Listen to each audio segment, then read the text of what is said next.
And just like that, 669, 204 for that wedge 57 Chevrolet. Nick goes 703. At 195, and now you got to run the 7.0s if you want to be on the front page. Our 6-second Cool Kids Club has got a dozen members. And John Martin waits patiently in the water box as Vonnie Mills with the show and tell car.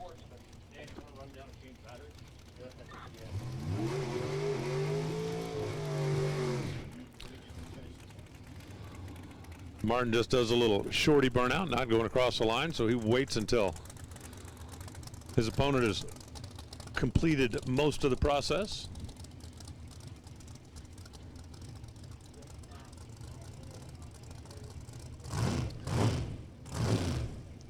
Out of the Show and Tell Hair Salon down in Kennedyville, Maryland.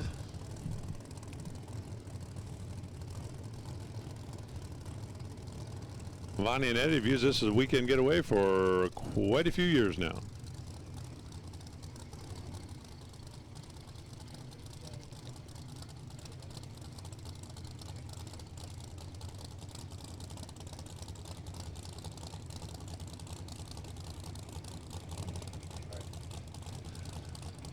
A couple more comp cars, and I do believe we've got our alcohol funny cars back in the staging lanes. Let's go ahead and get the dragsters rolling this way also if you haven't already.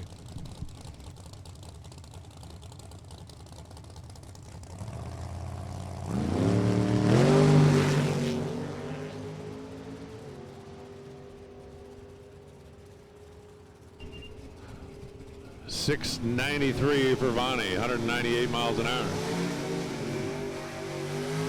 John Martin goes 711, 192 miles an hour. And now you got to run 706 to get on the front page.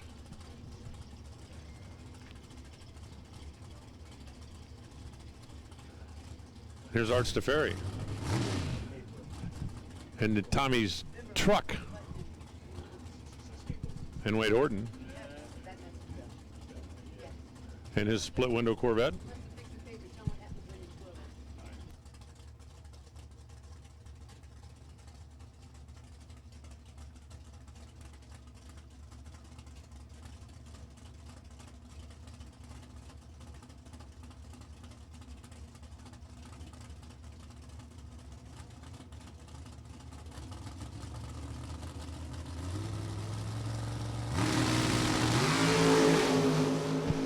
Well, the Corvette kind of hipped and hopped a little bit and hung a left.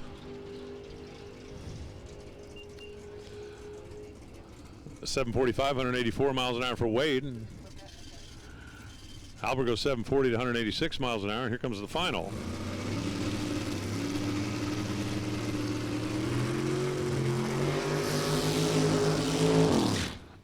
Of our Tommy Tape Top Sportsman machines. It's going to be Dave Miller in the S10.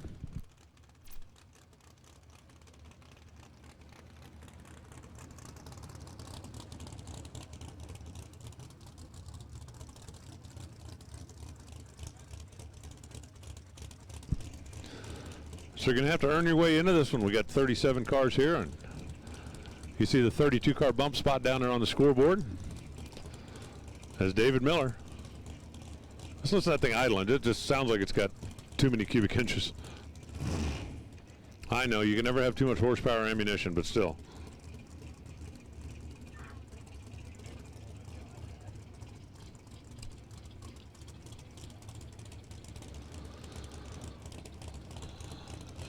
Comp at the ready line, alcohol coming in right behind them. But first, Dave Miller.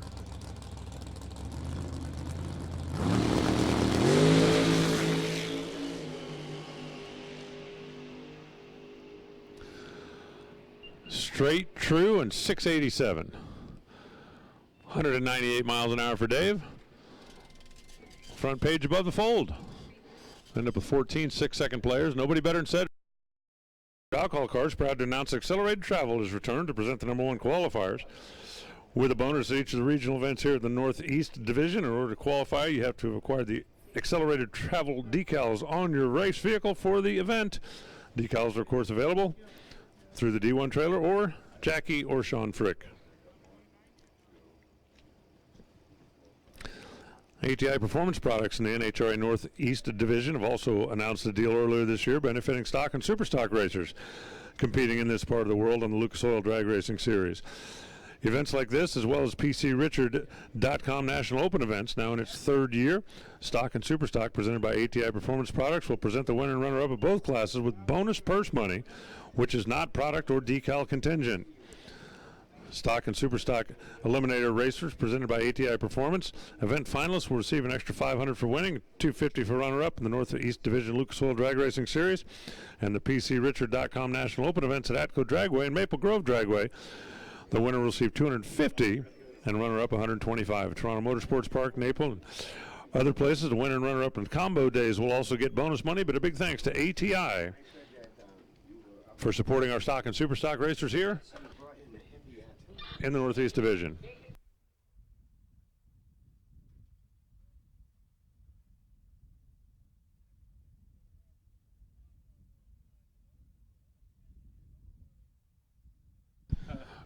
Doing a little track inspection up at the top end. We'll check things out, and then we'll get right back into it with Comp Eliminator. Catch your breath, everybody. That's what I'm going to do.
Stock 1149, we need you back to your car, please.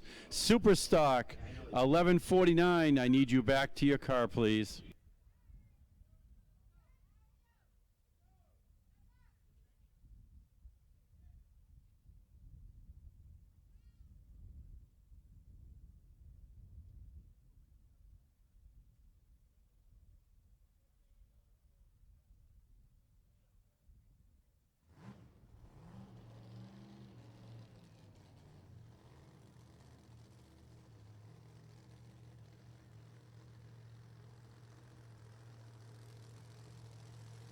All right, here we go. Comp Eliminator. Boy, you start doing a little research about Comp Eliminator. The only thing you can't run here is a nitro car.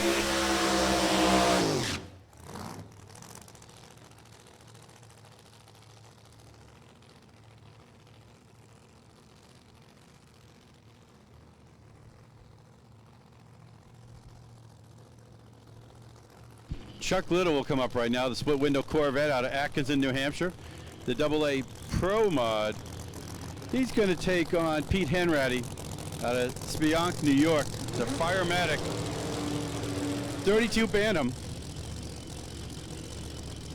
I tell you, you want to look at some diversity. You look at Competition Eliminator here.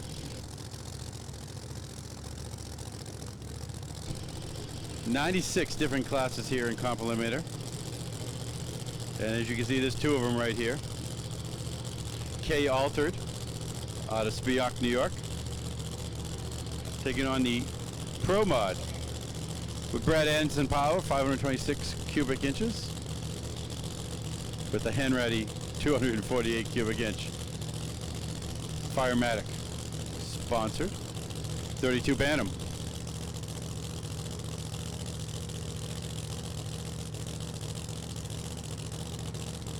All right. Got them all lined up, ready to go.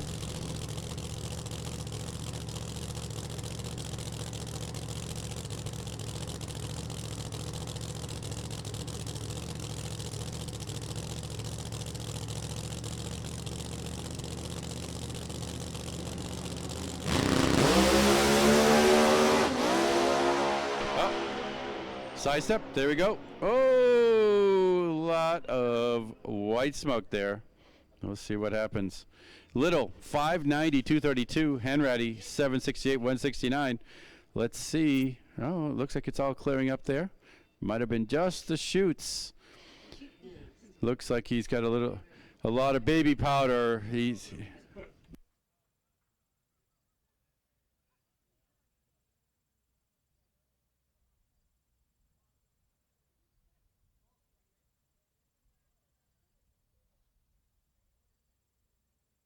All right, well, we're going to take a quick look at it here. We'll get some red lights down there.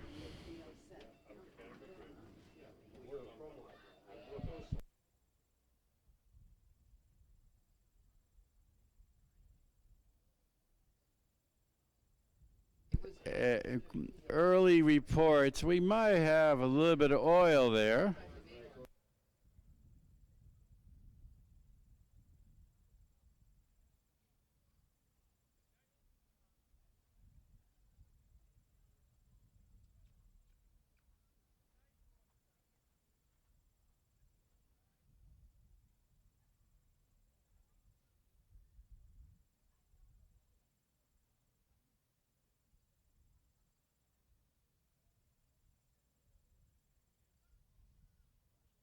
So we're going to take a quick look out there. I see red lights flashing. Let's see how far this goes.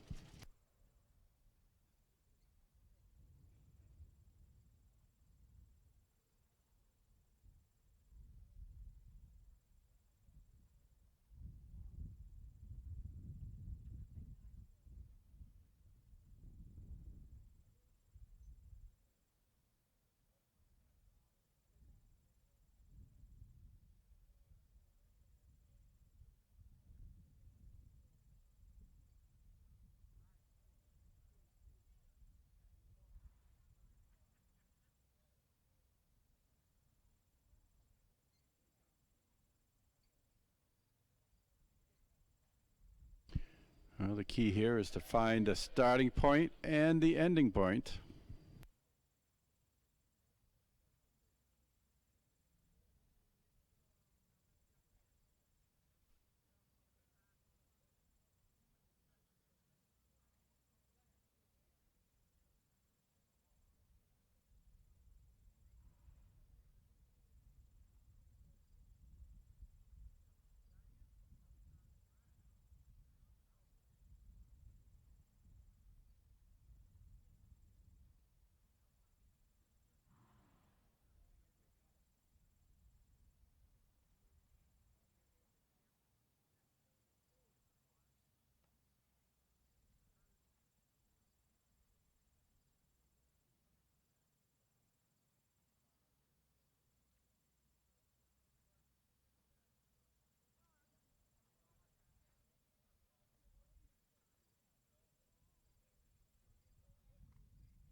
All right, looks like we're in the midst of doing a little bit of cleanup down there in the shutdown area. Got the red flashing lights there, a little bit of ash being dropped down in the shutdown area.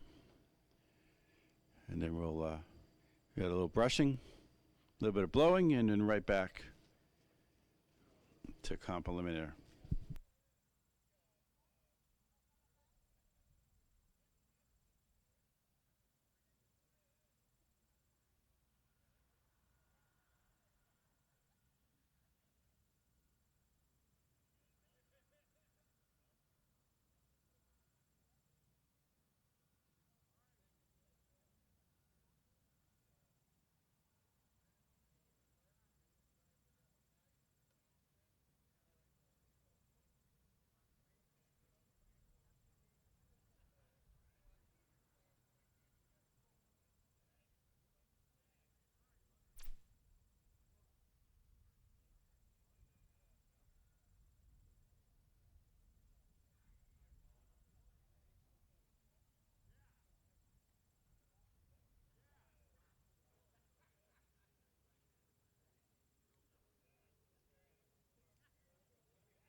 All right, all cleaned up down at the far end.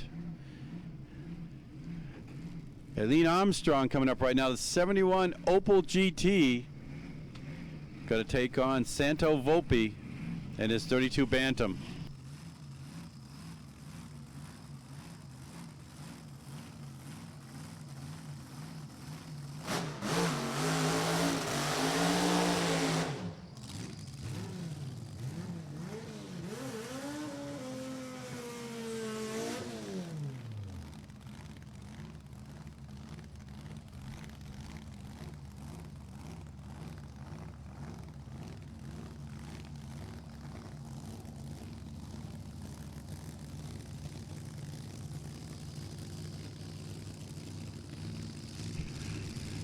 All right, here we go. Santo Volpe, the AA altered on methanol, taking on the L altered 71 Opel.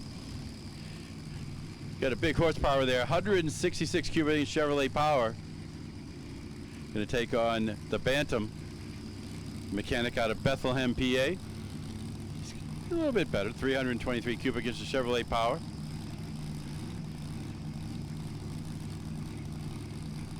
Volpe in his index is a 703. Armstrong a 935.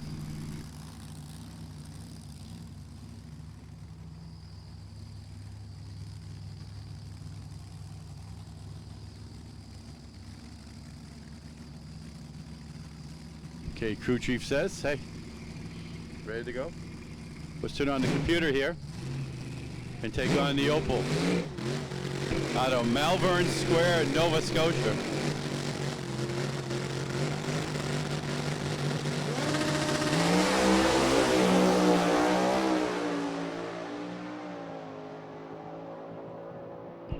.684, 196 for Volpe, 881 at 150 for Armstrong.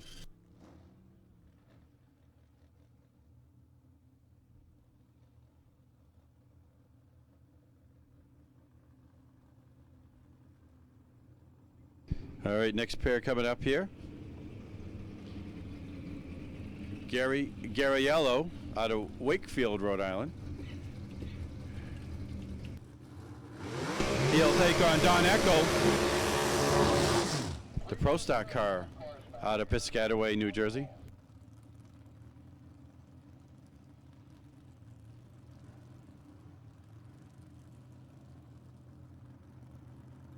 The C. Econo Dragster of Barielle here, New Hampshire Lottery Lane, Tower Side.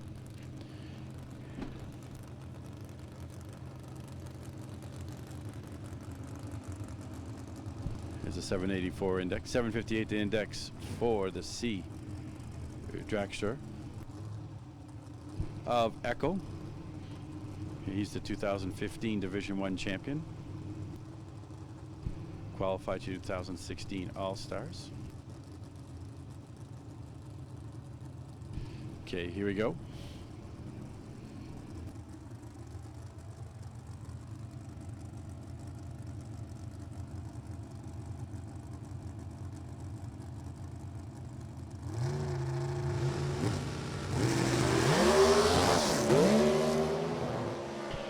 There we go. 0-13 for Echo. Problems for Barielle there, as he'll click it off just about the 8th mile. Actually, just a little bit quicker than that. 696, 191 for Eckel.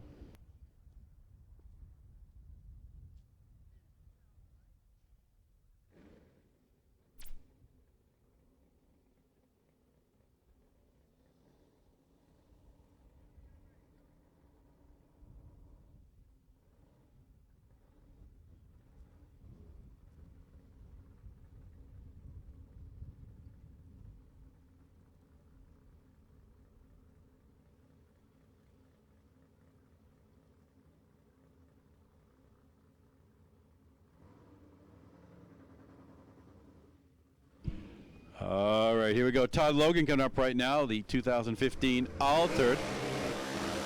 Northeast Motorsports sponsored out of Kingston, Mass. The A. Econo Altered taking on Joe Canacial out of Ashaway, Rhode Island. The 07 Chevrolet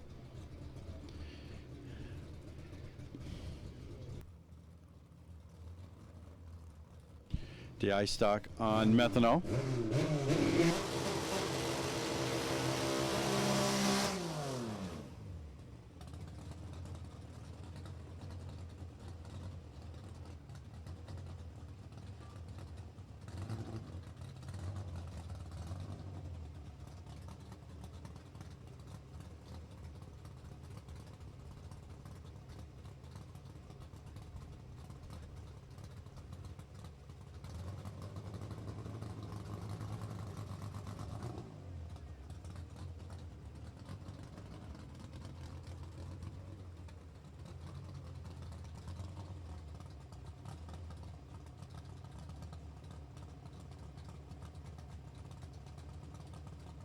All right, here we go.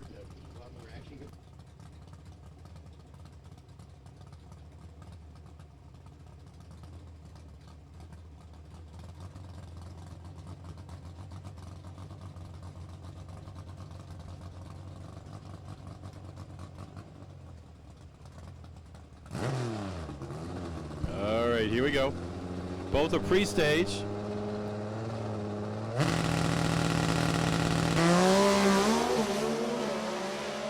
We won't worry about the red light. Doesn't mean anything here. 733 for Logan. 889 for Canaciel.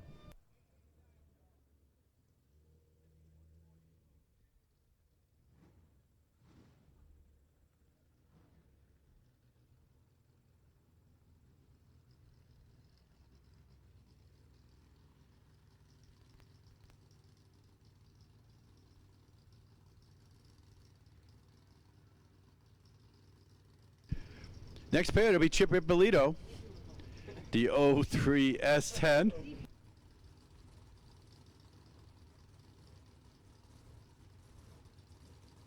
Ippolito out of Laconia, New Hampshire. Those at a Logano, Ippolito Furniture out there in the Manchester area. Taking on Rich Pressier out of Jackson, New Jersey.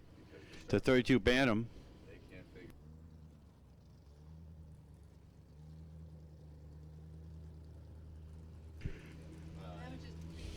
Ippolito, the Pro Stock Truck A, taking on the H.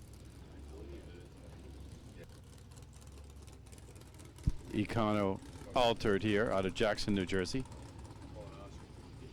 956 is the index for Pressier. 820 for Ippolito.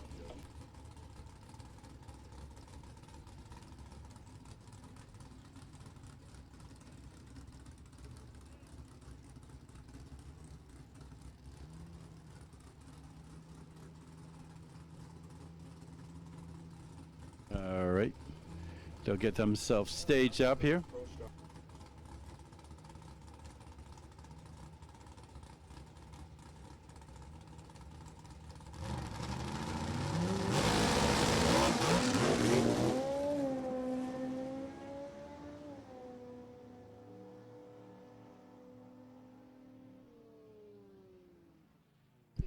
$9.49 for Pressier as he'll click it off just before the finish line. Problems for Ippolito right off the line here as he'll tow the ceremonial trip down the Tower Side Lane. 1948 at 44 miles an hour.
All right, Lee Zane taking on Frank Aragona right here.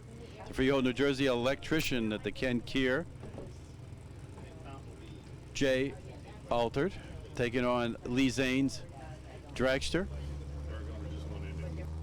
And Aragona was just your Indy winner, trying to come up here and take the championship, take the trophy away from here this weekend. 003 reaction time. Let's see what he can do on that index. 7:54.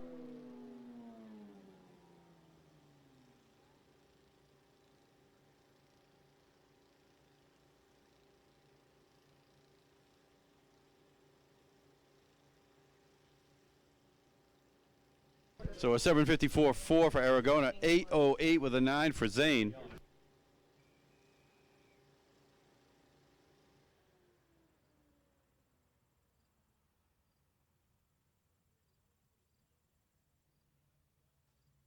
All right, well, it looks like we're ready to do some alcohol racing. Well, at least in the car. So we'll turn it back over to Alan Reinhart for alcohol, funny car, and dragster.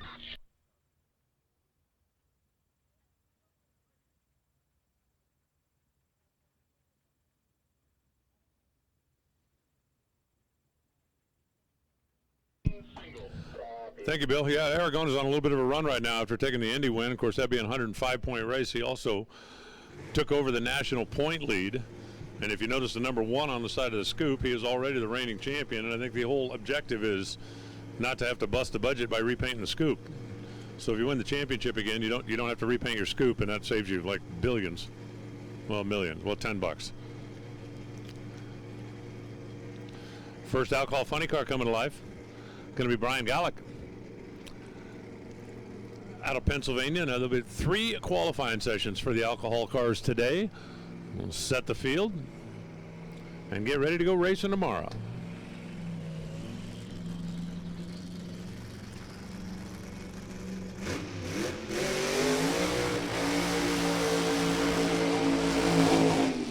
Brian, for the folks at Rex Equipment, in the bright red Chevrolet, and he gets to take the first crack at the racetrack here. It'll be a solo down the O'Reilly side. Conditions pretty darn good out there right now, and we've seen the surface of the racetrack. Watching the high power cars, there's been a couple of them that have struggled a little bit getting off the starting line, but if you get the starting line part of it figured out, it sure looks to be fast out there right now.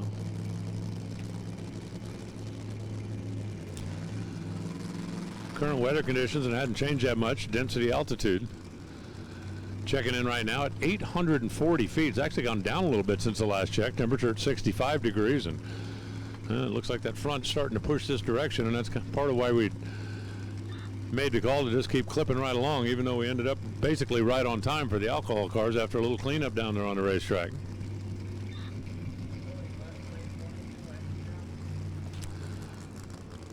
High RPM, drop the clutch, 3-speed transmission, and have at it.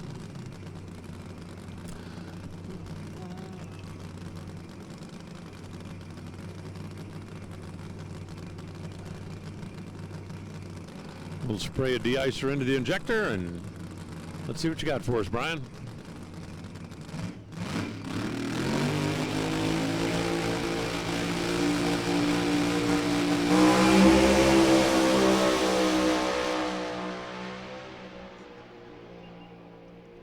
.574, 255 miles an hour. Just a nice, clean, smooth start. Way to go, gang. That's what you're looking for in qualifying session number 1. Just get it nice and clean down the racetrack and give you something to build on. I think definitely sounded like it was sliding the clutch a long ways, but they were using a little caution to get it cleanly off the starting line. And we'll see what happens with that 574 by the time we're all said and done here.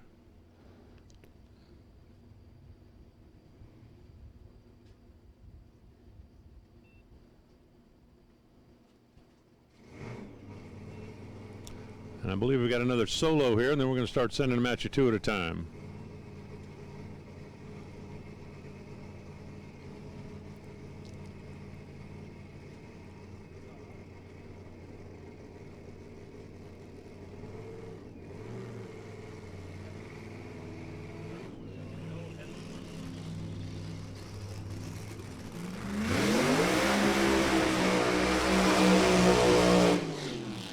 That would be Phil Burkhart.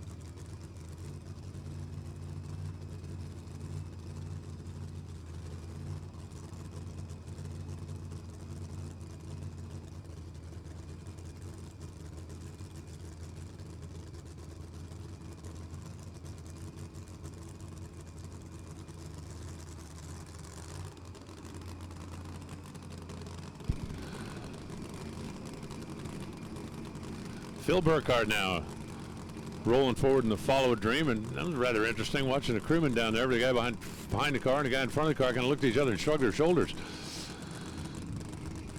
Jay Blake standing down there watching closely over the car that he owns and tunes.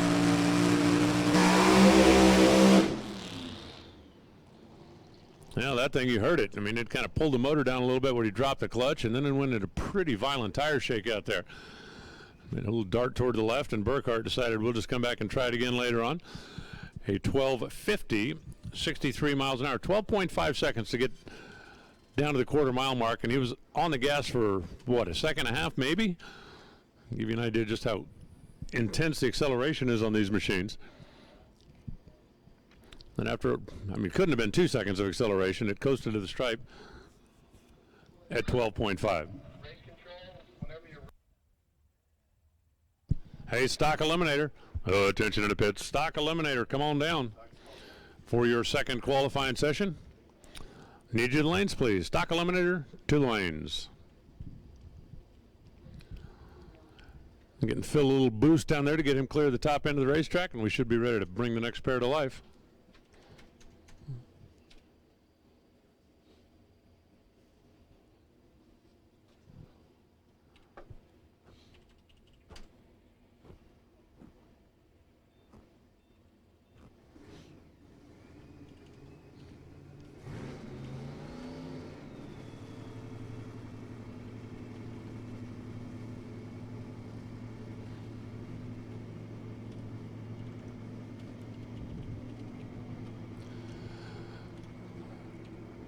Looking down there at the Dixie construction machine, want to say welcome back to DJ Cox.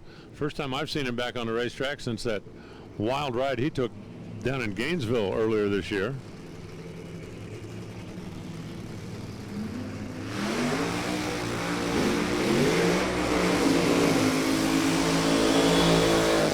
And the first guy going to see what he can do with the right side of the racetrack now is Fred Tigges, the Massachusetts-based Tigges racing team. For DJ, DC Construction,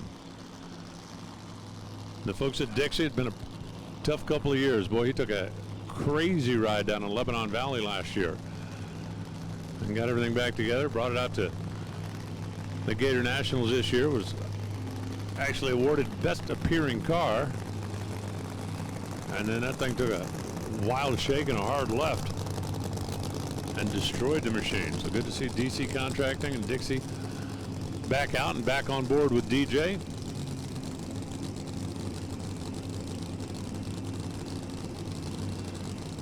Fred, who's been doing this for a long time. Lined up over here on the right side of the racetrack. The target right now, Brian Gallick. He's the #1 qualifier at 574. And Brian, who just recently received his alcohol funny car license, came up here and went right straight down the track. Nice way to start your career. Wheelie bar adjustment over on the left side. De-icer sprayed in the injectors on both sides. Signal to the driver. Go get him.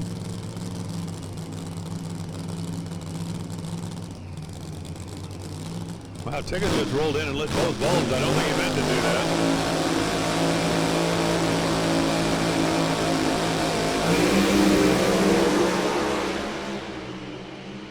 That's a fun-looking side-by-side run. How about a 5:52 for DJ Cox. 264 miles an hour, 558, 260 miles an hour for Fred Tigges. Fred rolled in and double bulbed, and I guarantee you he didn't intend to do that, but DJ did give him a couple extra seconds to get the revs up and get ready to go. What they'll do with these cars, light the first light. Usually a smack of the throttle is a signal to the other guy, I'm ready and you're ready, and then they'll rev them up. Depending on track conditions, they rev them up between 6 and 7,500 RPM before they pull in. But when Fred went in and double bulbed, it's like, yeah, that's kind of a little bit out of sync. But I said DJ gave him a couple of seconds to get the revs up and looked like he was ready to go. And obviously both of them made a good clean run down there, with DJ taking the top spot, Fred taking the number 2 spot. Bumping Brian back as we wait for the next pair.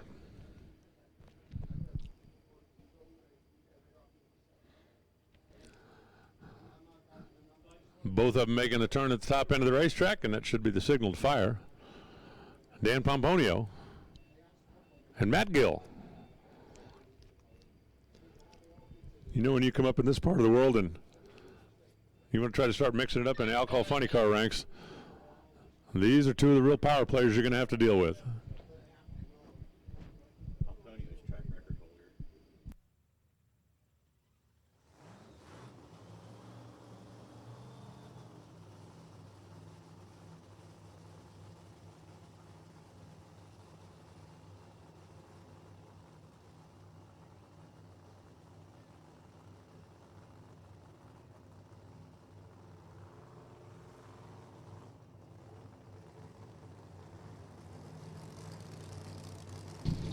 And here comes the champ.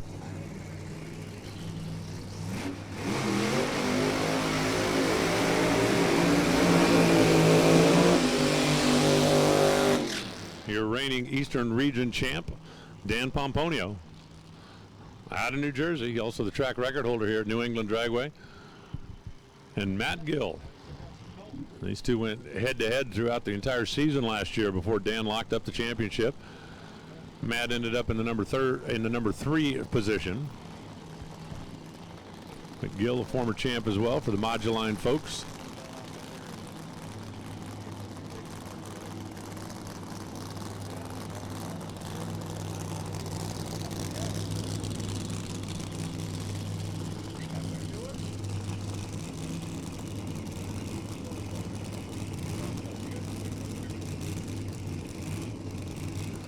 That is Paul Gill out in front of the car that Matt's driving. His dad, who spent a little time putting the fire suit on, and you can tell by the way he's kind of duck walking out there. He's trying not to lose his shoes. A very sticky racing surface here at New England Dragway, and yeah, it'd be embarrassing for an alcohol funny car team owner to go out there with shoes that weren't tight enough to stay on. I mean, come on, man.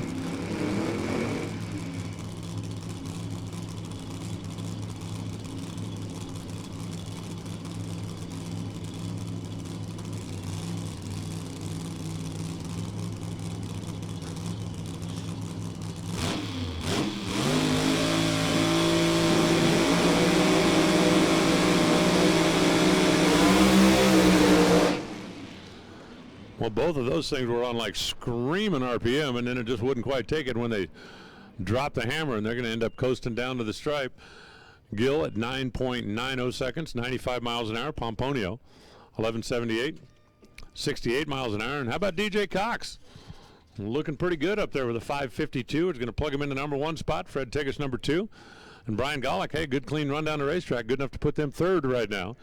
That's going to take care of our alcohol funny car round 1 of qualifying. We got dragsters at the ready line. Stock Eliminator, need you into the staging lanes, please. Stock Eliminator, come on down.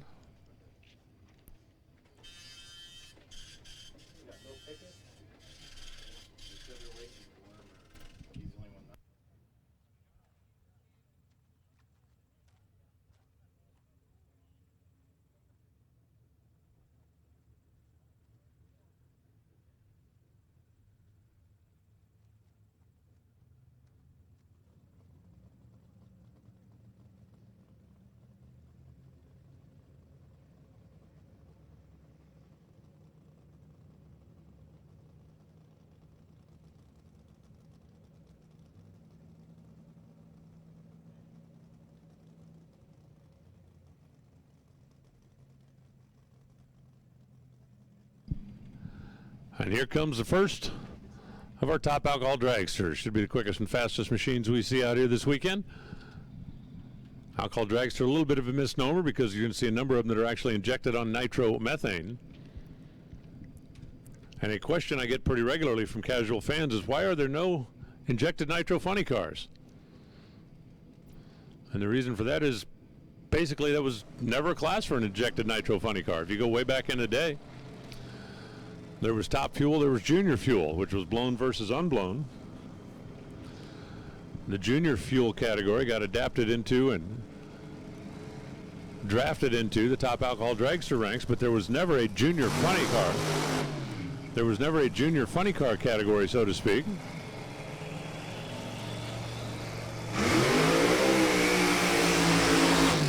Back in the early days of funny car racing, there were plenty of injected nitro funny cars, but there were never separate class for them. When funny car became a thing, everybody just put blowers on.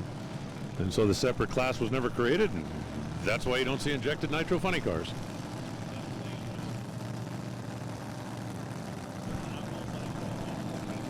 So Jim Libby in the left lane. That's JLP Machine and Welding, former alcohol funny car racer that literally just completed his licensing yesterday. Driving the A-Fuel machine over there, Automan Technologies, helping out with the injection, the engine management. And over here on the right side is Richard St. Pierre out of Quebec. So we get to fire off right away with one with a big old blower, pumping alcohol into it, and the other one with no blower. Mechanical fuel injection, running nitro. Very different starting line procedure here. The nitro car will leave from a dead idle as they utilize a centrifugal style clutch. You can't rev one of those up.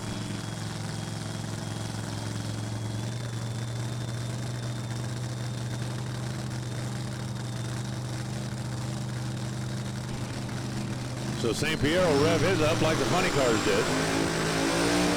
Jim Libby uses it. Libby went immediately up in smoke, and a 5:47 for St. Pierre. At 258 miles an hour, not a whole lot wrong with that. Libby's car, I'm not sure those tires had traction until his foot got all the way to the floor. It just immediately smoked the hoops, and he idles on down 16.99 seconds. So for Richard St. Pierre, good clean start to the weekend.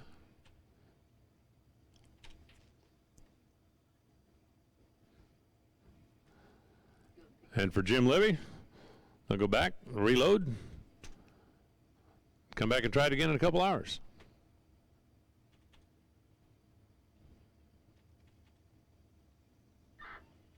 Next thing will be a left lane single. Talking about a nice start for Richard St. Pierre. Literally just missed his career best elapsed time by 100th of a second. Let's get that thing back up here in about 2 hours and see if we can't reset it. But either way, that's a good, clean, nice run to start the day. Looks like Bruce Horner's going to be up on a solo.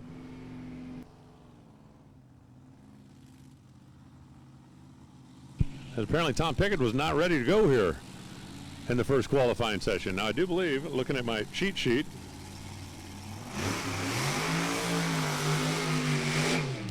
with an 8-car field here this weekend, you're going to have to earn your way in, and kind of surprised that Tom opted to give up this first qualifying session, but potentially could have had some kind of an issue they discovered back in the pits that they just couldn't get rectified in time.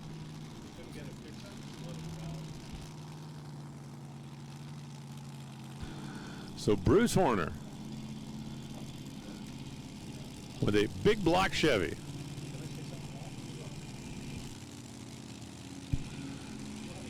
It's kind of an old school approach to go alcohol dragster racing, but then Bruce and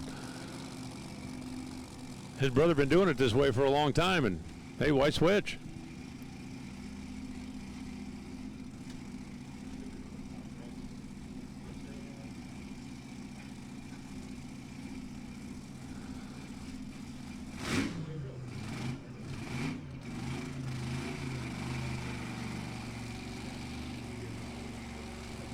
All right, Bruce. Show it to me.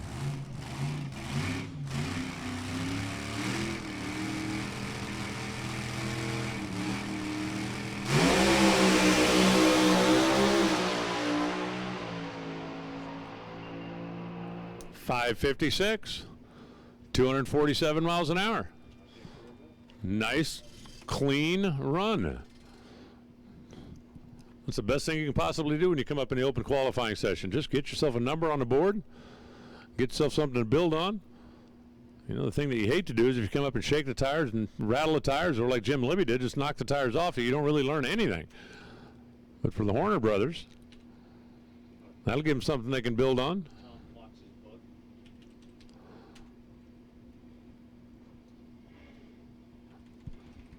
But nice job, guys. Good clean run right out of the box. Go back and see if they want to get after it a little bit, try to lean on a little harder later on this afternoon.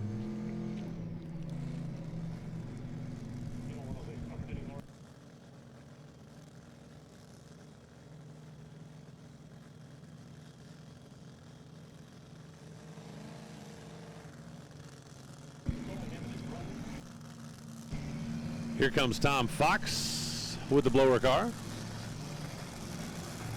for New Star Transaction Vision Corp.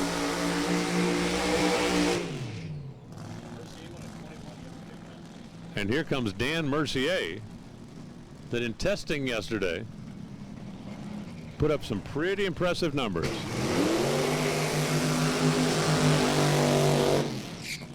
The civil engineer out of ADF Diesel up in Quebec.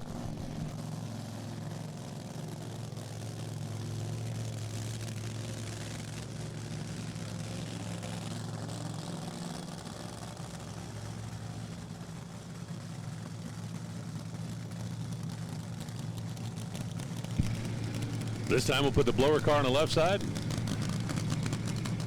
the injected car on the right side.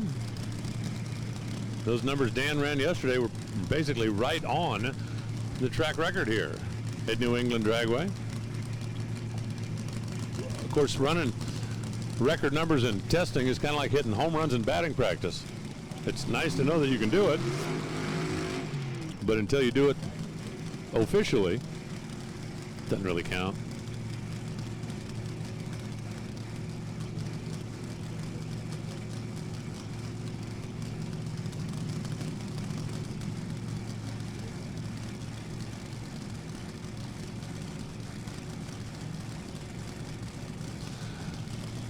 Target right now, Richard St. Pierre at 547. That's number one. I do not expect it to be number one by the time these two cars pass the scoreboards.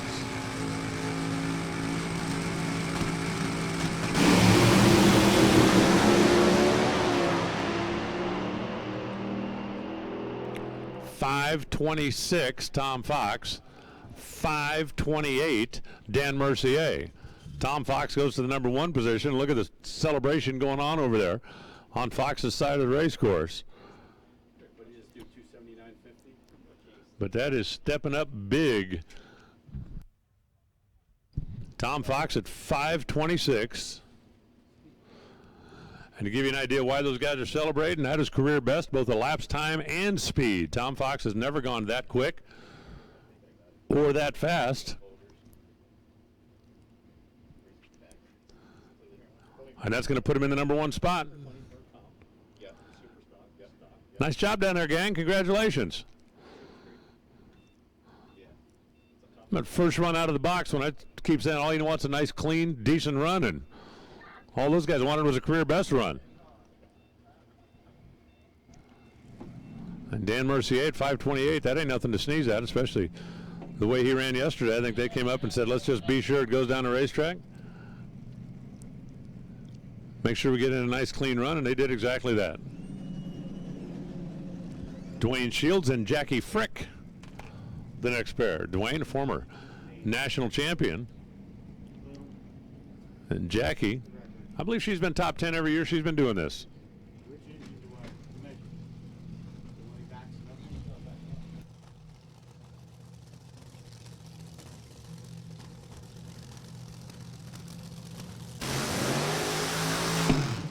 There's Jackie. And there is Duane. Duane Shields in that Peak machine, the businessman. Actually lives out in Las Vegas, but does all of his point chasing in the racing world out here in this part of the world.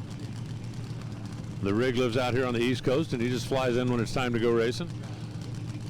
And the reason for that is pretty simple. You look at the logistics. By the way, when did logistics become a word? Who decided that was really a thing? Of racing out on the West Coast. That's a whole lot of miles and hours between races, but out on the East Coast, it's not nearly as much. And Jackie Frick, a brand new car this weekend. That is not the car that she was driving last week at the Chevrolet Performance U.S. Nationals. At least it's got a different look to it. If that's the same car, they peeled all the decals, and I can't imagine why they would do that. So Jackie and John shaking down some new pipe here at New England Dragway.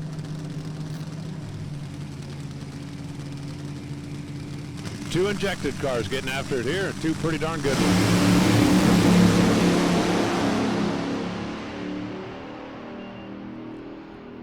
.522 for Duane, 274 miles an hour, and Shields goes to the top. Jackie Frick goes 527 at 272 miles an hour, and she goes to the number 3 spot. So one qualifying session not even complete yet, and we've got 4 cars quicker than 5.30 seconds. As of right this moment, we've got nobody quicker than Duane Shields, and nobody faster than Dan Mercier.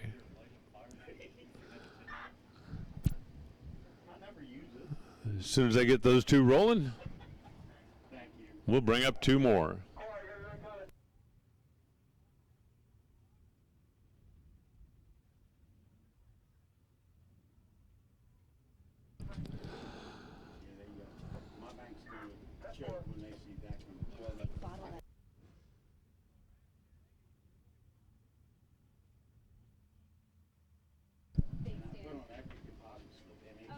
Clearing off the top end, and I do believe we should be about ready to fire up the next pair.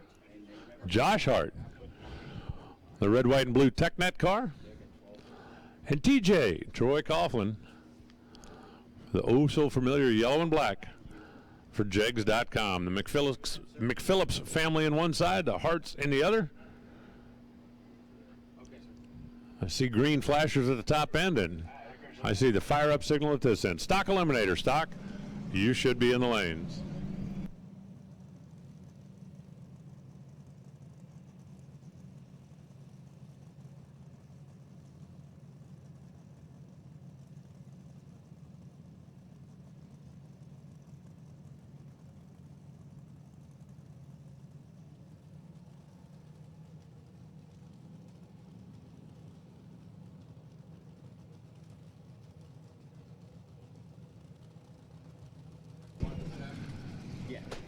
They fire these machines up on alcohol, let them idle, build a little heat, and then start putting the cackle juice to them.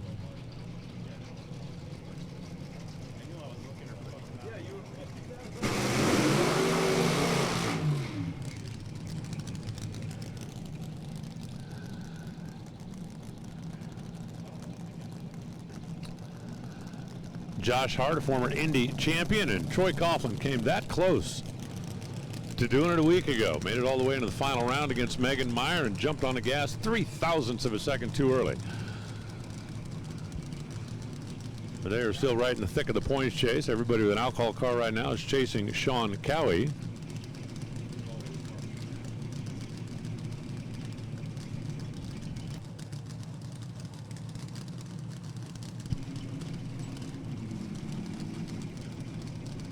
Sean, who has led the points for a big chunk of the season, had an early exit out there in Indy, and I got to believe right now he's thinking, man, not again.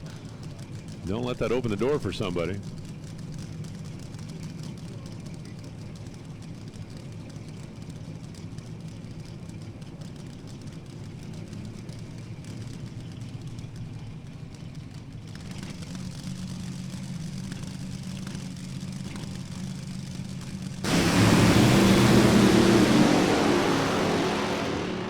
Josh. 526 for TJ, 277.77. Josh Hart smoked the tires all the way through the middle of the racetrack down there, and then he finally lifted, goes 743 at 122. But a tip of the cap to the injected and blown alcohol brigade out here. Duane Shields number 1, Tom Fox number 2, Troy Coughlin 3rd, Jackie Frick 4th, Dan Mercier 5th. All 5 of those cars within 0.06 of a second. Then Richard St. Pierre, Bruce Horner, and Josh Hart rounding out the quick 8 right now. Jim Libby is not yet qualified. Tom Pickett, who did not make the run, will come back later on, and he'll take a crack at making his way into the field as well. 2 more shots at it for the alcohol cars today. They'll set the field, and they will race tomorrow. Stock Eliminator, if you're not in the staging lanes, you're in the wrong place.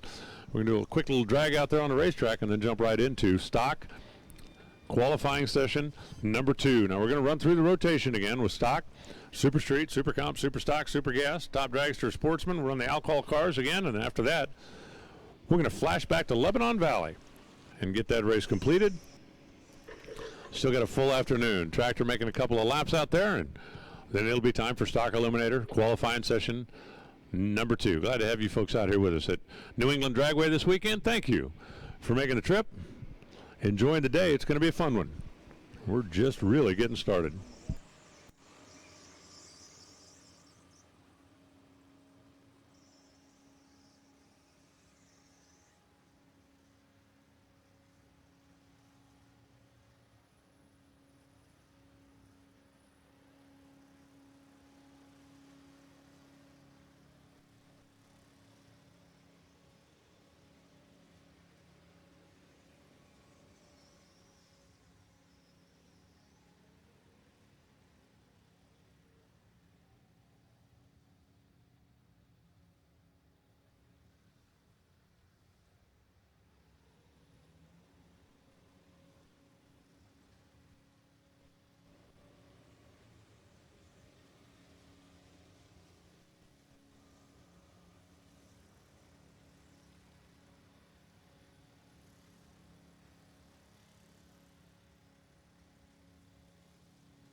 Jumping into Stock Eliminator qualifying session number 2. Dan Lynch sitting in the number 1 spot. I believe we got everybody properly categorized now. There were only 2 1-second players when it was all over with. And Rob Salemi over here in the truck, the 92 Jeep with the 6-cylinder. I love a guy that look at a 92 Jeep pickup and think, okay, we can race that. Tim Barrett in the yellow Camaro over on the left side. It's not about me against you. It's about how low can you go. Numbers on the scoreboard down there go 1134, 113 for Tim. 1316, 83 miles an hour for Robert. I guess the good news about running a Q stock automatic is you probably don't have to worry about a whole lot of heads-up runs throughout the course of the day, right?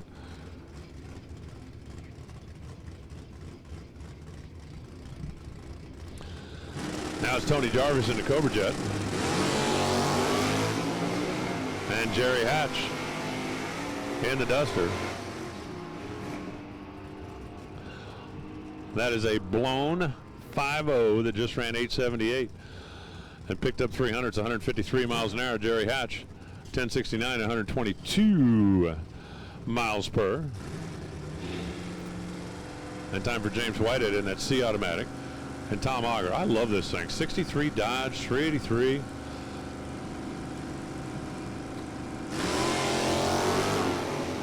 Well, that Polara is a thing of beauty. Qualifying against index, the farther under you go, the higher up the ladder you go. 1070, 122 miles an hour for James, 1145, 114 for Tom. So Tom falls off considerably. Whitehead makes exactly the same run he made earlier. And here comes the Hemi car of Francois Perrier. The Roadrunner. And Cecil Frazier. And the J automatic. There we go. The Roadrunner jumping up on its rear haunches. Setting down and heading that away. Ain't no way the Coyote's catching him today. 1035, 126 miles an hour. Yeah, he held the throttle down a whole lot longer that time. And that'll move him up the qualifying sheet considerably. Cecil goes 1149. And that'll move him up as well.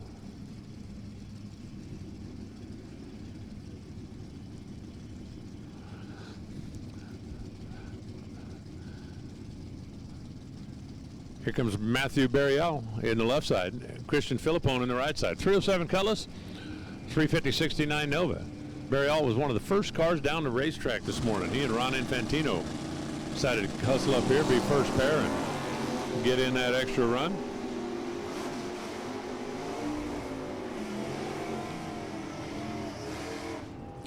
So his best is 11:11, and he runs 11:11 again. Good, consistent hot rod he's got over there on the O'Reilly side of the racetrack. Christian goes 13:10 at 100 miles an hour, easing off the throttle at the top end. The Gold Dugger, Jim Boudreau.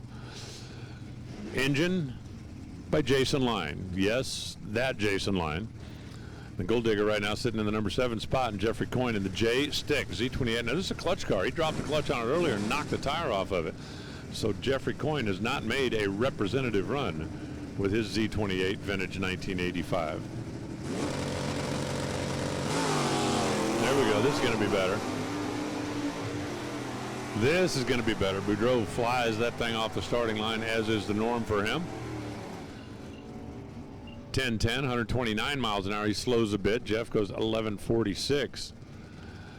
At 116 miles an hour, it's at 88.6 under the index, if I'm doing the math right. So that'll put him well up on the sheet after he didn't get down the racetrack in the first session.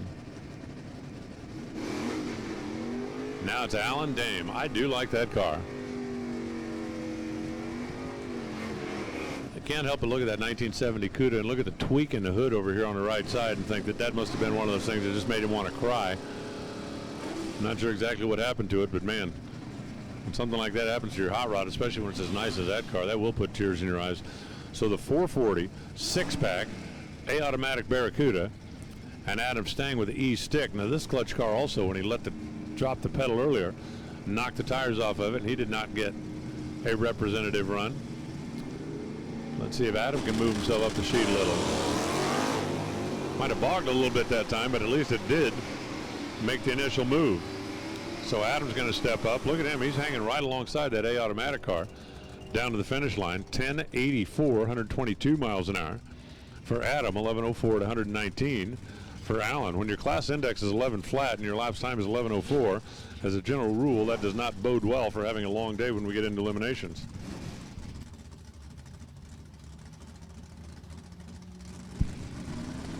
Hey, Super Street. Attention in the pits. Super Street, come on down. We need you now, please. Super Street to the lanes.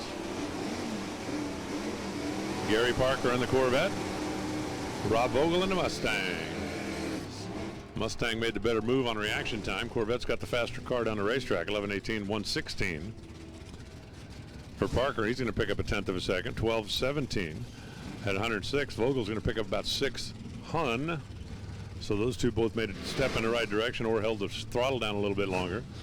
And here's Elroy Dame, 69 Roadrunner. I really, really like that car. Had a 70 Roadrunner when I was younger. Always had kind of an affinity for the B-bodies, but that's part of the big reason why I'm looking for a Cuda or Challenger right now. Just want to do a little something different with my project next time. Lenny Williams with that 1971 Buick GS. All 455 cubic inches worth.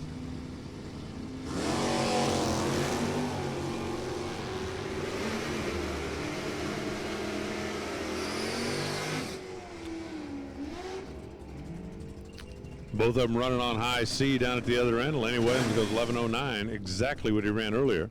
Elroy slows up a bit to a 10:74. That's a tenth and a half back of where he was earlier. The weather from a performance standpoint continues to be pretty darn good out there and continues to get better. 834.5 feet, density altitude 64.7 degrees. Staging up now, Gary Walters in his 67 Chevy 2, and Tim Stickles in the boo out of the peep shop.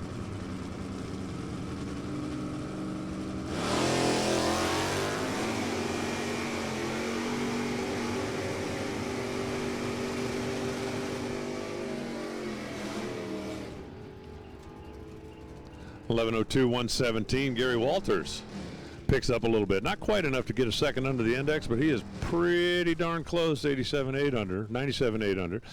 11.94 for Tim Stickles, who also picks up about 300 from the run he put up earlier.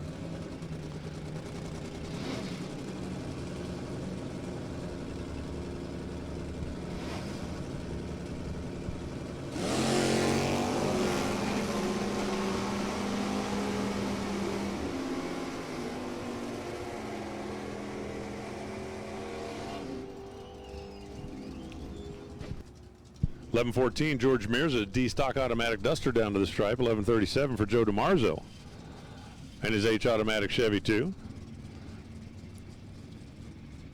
And here comes Peter Foster for East Coast Tire and Brian Fink. Another one of the boos. Brian, a retired principal.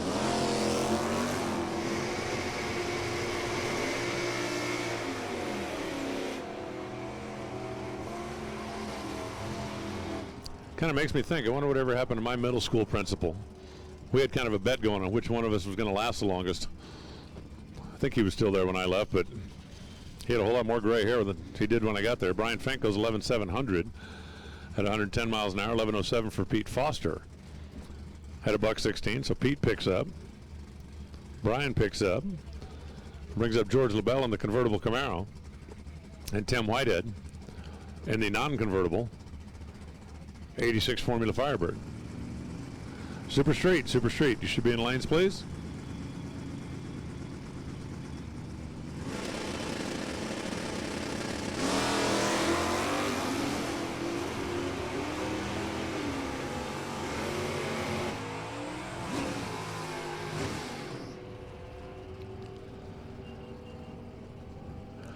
$11.89 for Tim.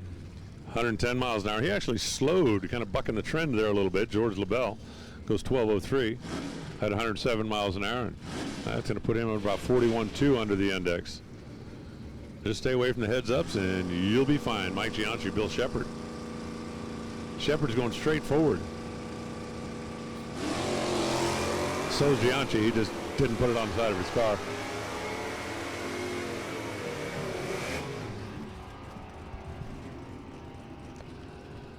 Good side-by-side run between the G car and the I car. 11:61, 115 miles an hour for Mike. 12:01 at 108 for Bill.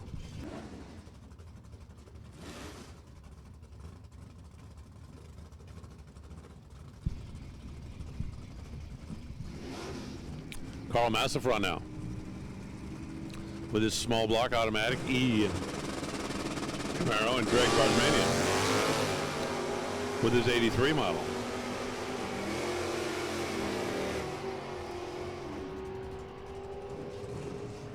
Figuring in the factory advertised horsepower as adjusted over the years by NHRA. They both run 11 flat. 11,003 for Greg, 11,006 for Carl. Now, indexically speaking, Greg's car was supposed to be slower, so he gets a better qualifier there. 0.997 under the index. That was one of the crazy things at Indy. 128 car field. 1 second under is kind of the standard. There was a guy that qualified at Indy, .999 under, 96th.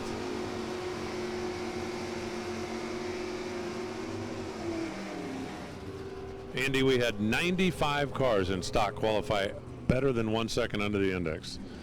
Hey, good weather, lots of qualifying, and class eliminations will do that for you. Bob Horgan goes 11:42 at 116. He slows 4. 11:55 also slows 4. Dan Lynch still the guy they're chasing. Here comes Mike Letillier and Eddie Bednaz, our next two chasers. Big block, 4-speed. Why did that thing bog? Did you hear that? Buh.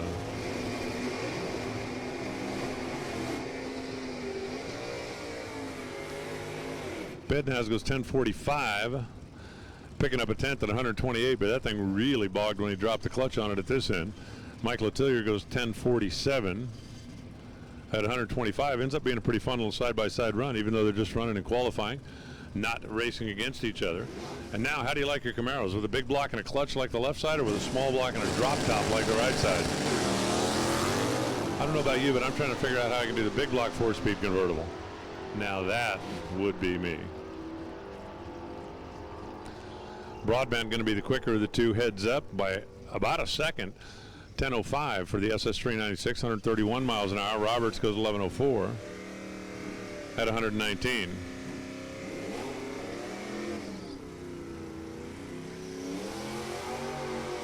That's Eugene Monahan. And this is Brett Albert.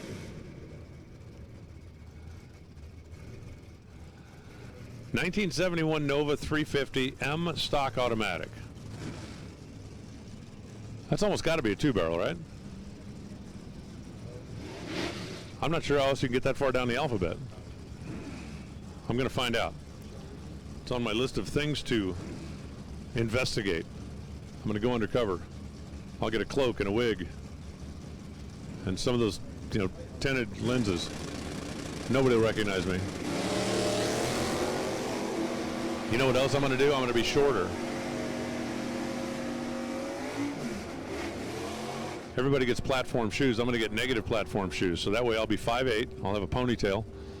Nobody will ever know it's me when I go sneaking around and open the hood.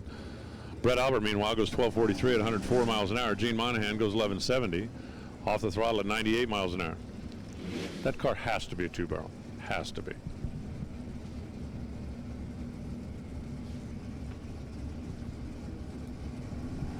Here's Brad Rose and Mark Callahan.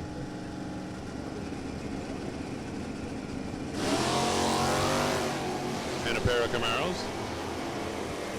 One a small block, one a big block. But the high horsepower small block and the low horsepower big block, that's kind of the combination there. 11:05, 116 for Brad. 10:75, 120 for Mark.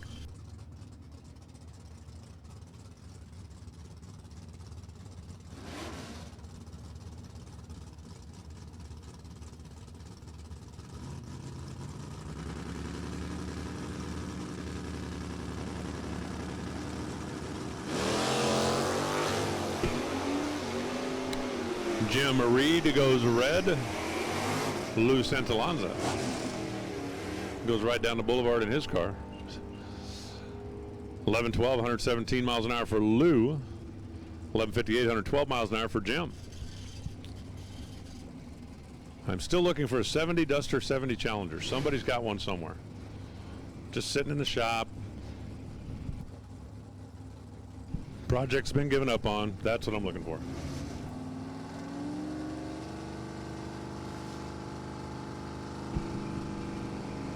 Dan Lynch, left side. Number 2 qualifier, one of only 2 1 second under the index cars, and Bob Moran. Now the blue car is the high horse SS 396. Holly equipped versus Quadrajet equipped. Ford side of the racetrack, the Chevy picks up 2, goes 97 under at 10:27, 127, 0.87. 11:33, 99 miles an hour for Dan Lynch. He's off the throttle, not taking a swing at getting the number 1 spot. And we'll bring up Fred Thibault, 69 bright red car, and Wendell House, the Duster with the 340.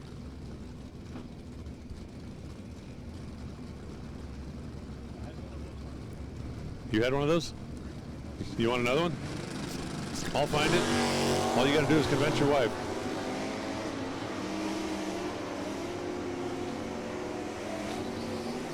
Both of them flying high at this end of the racetrack. How are they flying down at the other end of the racetrack? 1034, 111.05 for Fred Tebow.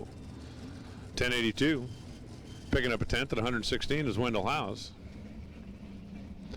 And now it's Joe Santangelo in Anthony Bertozzi's wheel standing car.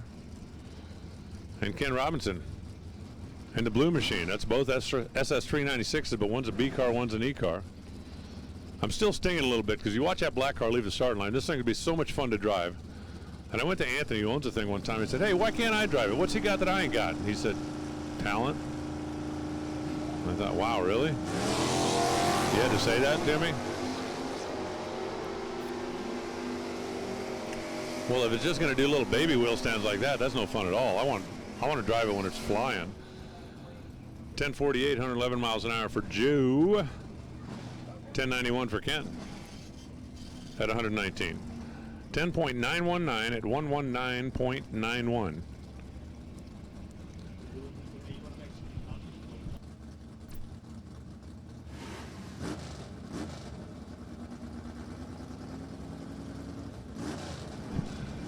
Howie Smith and his M automatic, M like Malibu. Todd Bednaz. C stick. Big block, 4-speed.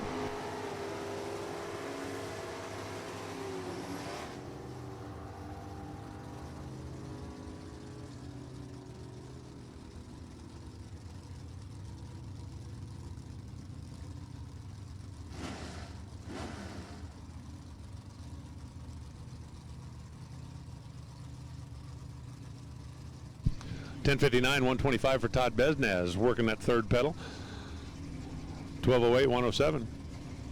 Howie Smith picking up as well. TJ Boucher, man, is that thing nice. This thing was flying a front end earlier today. And Bob Letellier, 14 model, 427 Copo.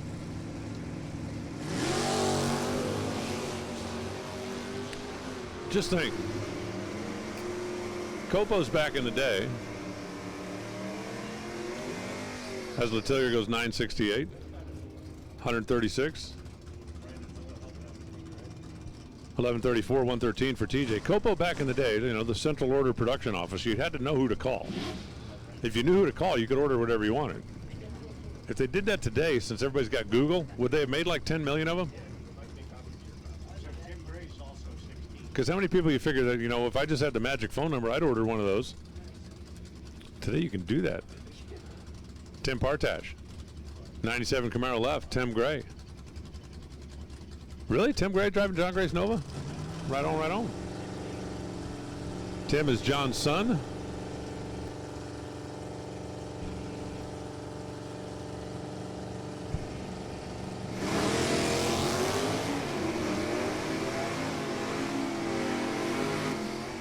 So Tim Gray just kind of starting his career. I understand he didn't spend any time in the junior cars. Just decided to wait till he's 16, got the license, and got in Dad's race for 11:23, 114 for Tim, 11:15, 118 for Tim. That's Gray first and Partash second, and now it's Anthony Bongiovanni, the Micro Strategies dude, and Mike Ingram. Boy, there's no mistaking those blower cars, is there? Loud, loud, loud. 889, 150 miles an hour for Anthony. 1145, 114 for Mike Ingram.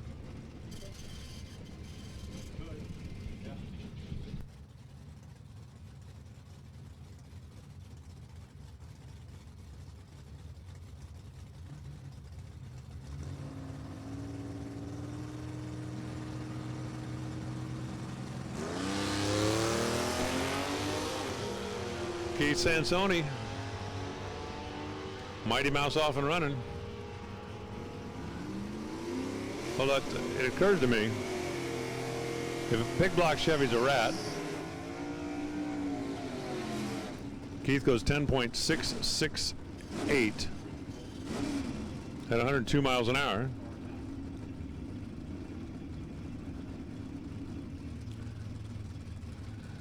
And our P car goes 14.27 at 93 miles an hour. Brings up James Daniels, the Barsky and Bolts Camaro. Man, this thing has got to be like riding a skateboard after last week, right? Racing the Hemi car last week, winning the shootout again. It's like, okay, get back in your 305 car. Steve Ficacci, bright red AA car. He was part of that big old shootout race earlier today. I love watching the tires get the second gear shock when they're in the air. Fun, fun, fun. 10:09, 130 miles an hour for Ficacci. Slowed a little over a tenth, 11:39 for Daniels, who picks up pretty good chunk at 114 miles an hour.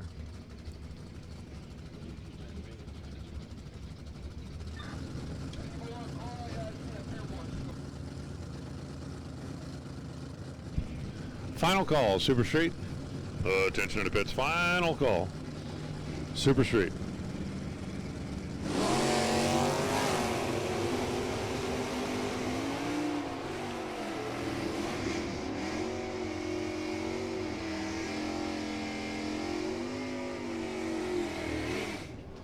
.11:45, 113 miles an hour for Bill. Mike Valenta goes 11:48, 112 miles an hour. So they both slow down a little bit from their early morning run. That'll bring up Dubac Jacques, the Performance Redline Pontiac, and John Gray.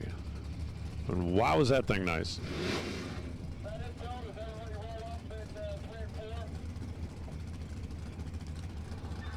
John Gray's car is absolutely show car quality. But I really like the fact that he didn't build it just to be pretty. He built it to do wheel stands. Wheel stands good. I mean, pretty's good too, but wheel stands are really good. 984, 132 miles an hour for John. 1060, 125 miles an hour for Dubac.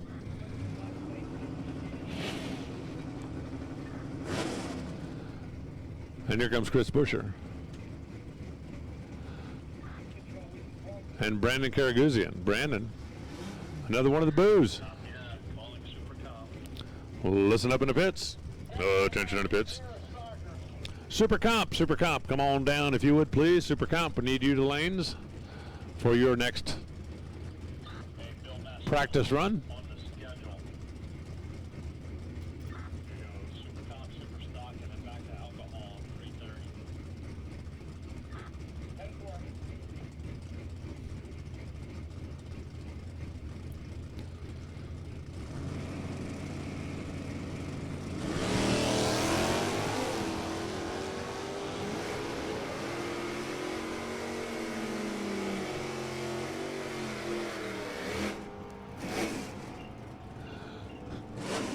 .11:27, 118 miles an hour for Chris. 12:38, 104 miles an hour for Brandon. And here's Eric Merrifield. Eric's the same guy with the truck. Remember that truck that did that giant wheel stand earlier? Yeah, that's him. And Shane Oaks, the rough and ready. 83 Camaro.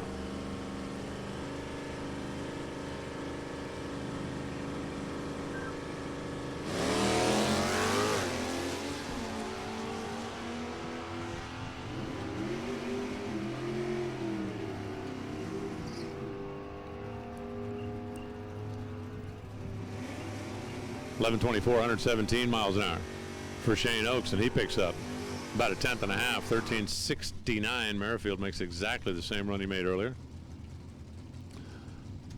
And here's Brian Valentine and Allison Dahl. Allison, the Team Portatree, the bad girl. I'm just reading it off the license plate.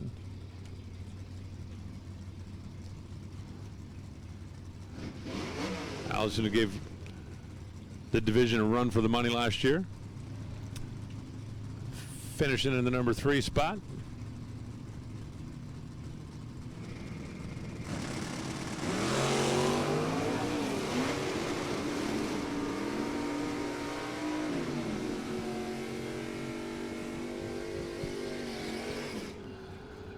.1040 for Allison. She picks up 6 at 126 miles an hour, 1184 for Valentine at 110 mphs, and that'll move him up a sheet a little bit. Now it's Steven Smith. Now Steve knocked the tires off of this thing last time. That's a third generation Hemi drag pack Dodge with a clutch in it, and Pete Oakes in the Malibu wagon. See, that was when Malibu wagons were really cool. I'm not saying I don't like the new Malibu wagons. I'm just saying from a cool standpoint, the old ones were a little cooler.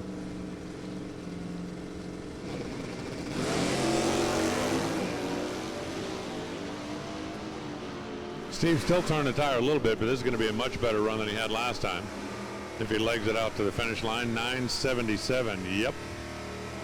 139 miles an hour. 1166 at 110 for Pete Oakes.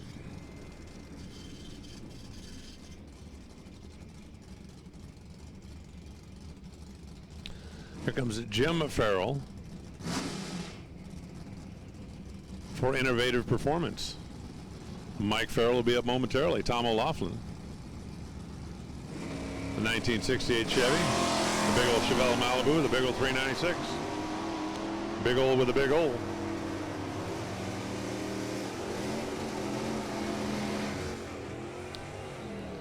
$11.29, 116 for Tom. $11.65, 111 for Jim. Jim slows 5. Tom slows 5. They keep rolling him around the corner. Here comes the aforementioned Mike Farrell, also out of Innovative Performance, and George Vignona. Man, do I like that car. As a general rule, I'm not crazy about A-bodies, but that one's nice. At least not A-body Barracudas. I'm kind of a dark guy myself. I'm allowed to have preferences. I looked. It's in my contract. The 340 Duster and the 440 Cuda. Just like that, down to the lights. 1046. 124 miles an hour for George. Picking up big time. Big time. And 11 flat for Mike Farrell. Slowing down 2 on. James Penta. Penta Pontiac. Perfect. Don Pyers. 72 Nova.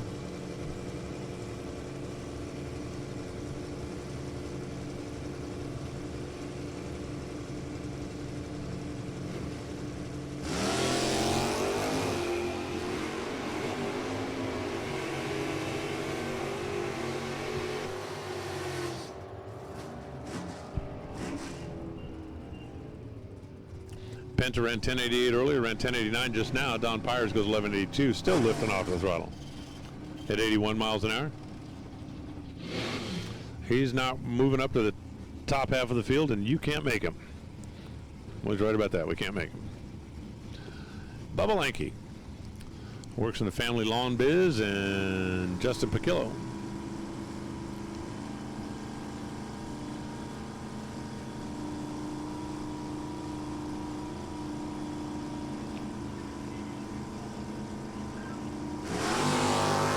Ooh,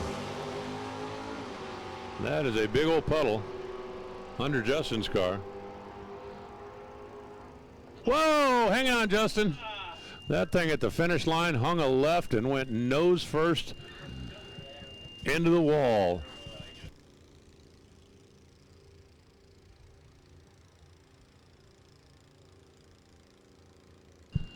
Justin, when he pulled out of the burnout box, everything looked fine, but when he left the starting line, a pretty big puddle of water underneath it, and as it got down to the finish line, that thing hung a left, did a flat spin, and nosed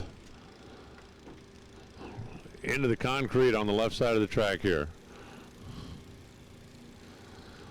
I know that we sit here and watch some of these sportsman cars. After watching alcohol cars go ripping down a racetrack at 270 miles an hour, these things don't look like they're going all that fast, but man, there's a number of these, even stock eliminator cars, they'll run 140, 150 miles an hour, and when something happens down at the top end of the racetrack, it can happen in a hurry. But Justin's car down there just before the lights just absolutely hung a left, hammered the wall nose first, and spun to a stop in the shutdown area. We got our Division I safety team and medical team down there I get an update, I'll be happy to pass it on to you, but a spooky moment here as Justin's car hung a left right in the finish line lights. Word from the top end that Justin got out and walked away under his own power, and that's certainly good news. They'll give him a once-over down there. And we'll get the racetrack cleaned up, and we'll continue on.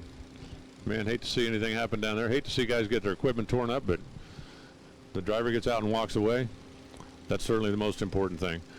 We're going to have a couple of minutes here while they get things taken care of, and then we'll dive right back into it. Super Comp, hopefully you are making your way to the staging lanes.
So again, Justin, even after that crazy ride, able to get out of the car, walk away, and that's certainly good news. We'll jump back into stock. We just have a few of them left.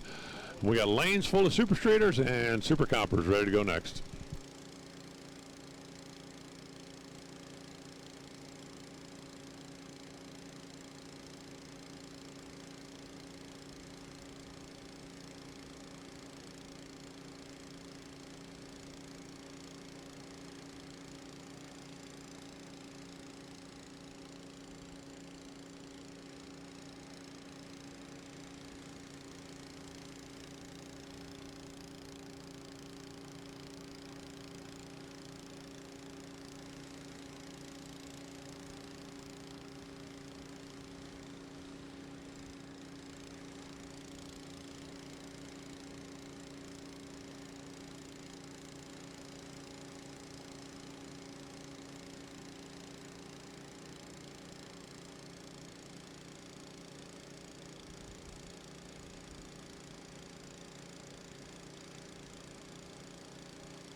Well, they are saying from the top end of the racetrack, it's going to take a little time to fix this. I don't mean like hours, but it's not going to be minutes either. Figure 15 minutes, 20 minutes so before we're ready to get back on track. So I'll kick on a couple of tunes from my computer here, and when we're ready to go racing again, we'll go racing again.